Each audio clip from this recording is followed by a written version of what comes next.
E os americanos, você acha que estão no mesmo nível ou ainda está um pouco abaixo, mas eles estão evoluindo muito rápido? Cara? Olha, eu acho que as escolas ainda são brasileiras, né? Então, assim, a Allianz tem atletas americanos muito bons? Tem. A AOJ tem atletas americanos muito bons? Tem. A Atos tem, mas são todas escolas de brasileiro. Uhum. Eu não vi ainda nenhuma escola de americano. Boa. Não, assim, boas tem, mas assim, que sejam, que tenham realmente representatividade. E não sei se isso vai acontecer. Mas que tem americanos individuais já com muita qualidade, não tem dúvida nenhuma. E na tua opinião, quem que é o melhor da história, assim? É o Rickson, por exemplo? É o Roger? Você? Não, eu de jeito nenhum. Eu acho que tem alguns melhores na história. E aí você tem que ir lá atrás, o Hélio, foi o melhor de todos.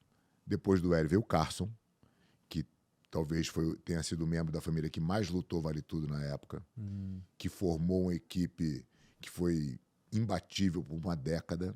Então o Carson, sem dúvida nenhuma, é o grande nome. Depois do Carson tem o Hollis, que infelizmente faleceu muito novo. Foi o da Asa Delta? Da Asa Delta. O Hollis é o professor do meu professor. Né? O Jacaré é o último faixa preta formado pelo Hollis. O Hollis formou 6 faixas pretas. Vale dizer isso, no jiu-jitsu, meio que existe uma linhagem. Então, linhagem. você diz da onde você veio a partir de quem te ensinou. E aí, quem ensinou o cara que te ensinou. E faz bastante diferença. Então, ninguém... Isso é bem importante. Onde? Isso é bem importante. Então, o Hollis, que era o melhor da família na época, faleceu com 30 e poucos anos. Formou o Jacaré. E quem assume a academia do Hollis quando o Hollis morre é o Carlinhos Gracie.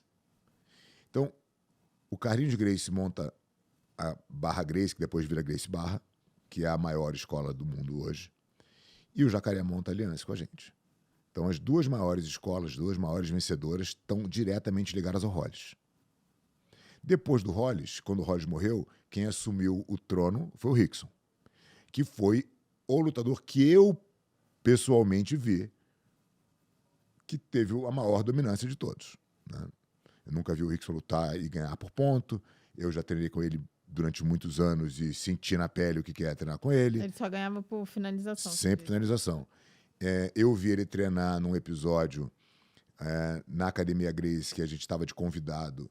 Deviam ter uns 50 pessoas. Ele treinou com todo mundo, fez todo mundo bater 2 vezes. Treinou por 2 horas e meia, direto, ininterrupto. Coisas que eu vi, ninguém me contou. Então, para mim, o Rickson é o maior nome. Depois do Rickson, tem o Roger, que é genial, né? Que é um jiu-jitsu de altíssimo nível, num nível de competitividade diferente. Porque eu acho que a época do Roger era uma época já muito mais difícil, com muito mais gente competitiva do que tinha o Rickson. Mas é que nem você comparar o Pelé com o Messi. Sim. Né? Então, assim, cara, o Pelé é o Pelé. Entendeu? Mas se você botar o Pelé para jogar na época do Messi, talvez ele não pegasse nem na bola. Né? Mas ele não deixa de ser o Pelé por causa disso. Então, acho que o Roger é o último da linhagem Gracie que tem um destaque de muita relevância. Então, você tem Hélio, Carson, Hollis, Rickson e Roger. Essa é a minha linha dos melhores. Agora, fora da família, tem um monte de gente. Aí é um mar. Só na Aliança a gente tem mais de 70 campeões mundiais na faixa preta. Tem o Marcelinho Garcia, tem Cobrinha, tem Lucas Lepre, tem Michael Lang. É impressionante. Mas aí já é num bolo que tem muita gente boa, né? Agora já tem muito praticante também, né? Sim. Inclusive, essa é uma pergunta que eu tenho, porque quando eu comecei a fazer jiu-jitsu e mostrar que eu estava treinando, aí muita gente falou, cara, vou começar também porque você começou. E já tem um pessoal que começou mais ou menos na mesma época que eu, pegando faixa azul agora também. E eles falam, pô, você tá lançando moda. Eu falei, não, cara, eu fui vítima da moda. Porque vários amigos meus começaram antes e falaram, cara, começa. E uma hora eu comecei. E você deve ter muito melhor isso assim na sua cabeça, porque você deve ter visto o gráfico de evolução de número de alunos, assim. Sim. Quando que você acha que explodiu realmente no Brasil? Então, cara, eu entendo que tem uma trend de jiu-jitsu, mas a boa notícia é que o jiu-jitsu não é uma moda. A gente está aqui há muito tempo, né? A gente vai continuar aqui. Então,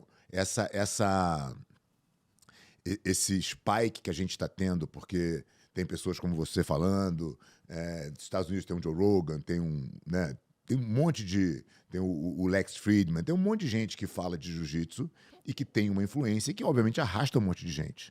CEO do Facebook? O Mark Zuckerberg. Mark Zuckerberg, o Thales Gomes, né? Tem um monte de gente, o Wendel Carvalho, tem um monte de gente que tem uma influência muito grande e que fala de jiu-jitsu e que as pessoas falam, pô, se esse cara tá fazendo, eu também posso.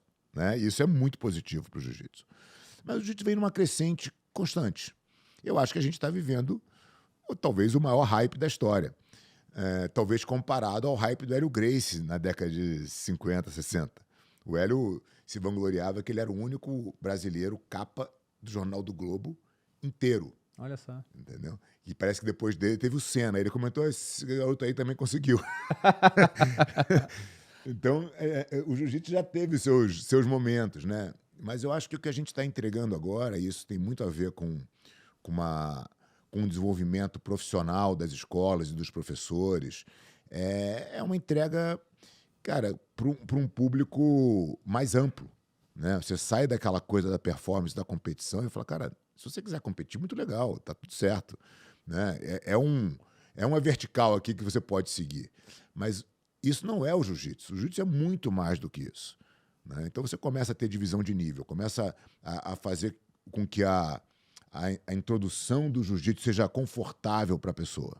Né? A gente brinca, tem no teto da academia, ela acha o conforto no desconforto, né? Tá impresso no teto. Mas a gente não quer que você comece no desconforto, a gente quer que você se prepare para aguentar o desconforto. Você não começa no investimento all-in, né? Você vai gradativo, vai ficando mais tolerante ao risco, aí você vai, né, gradativamente evoluindo.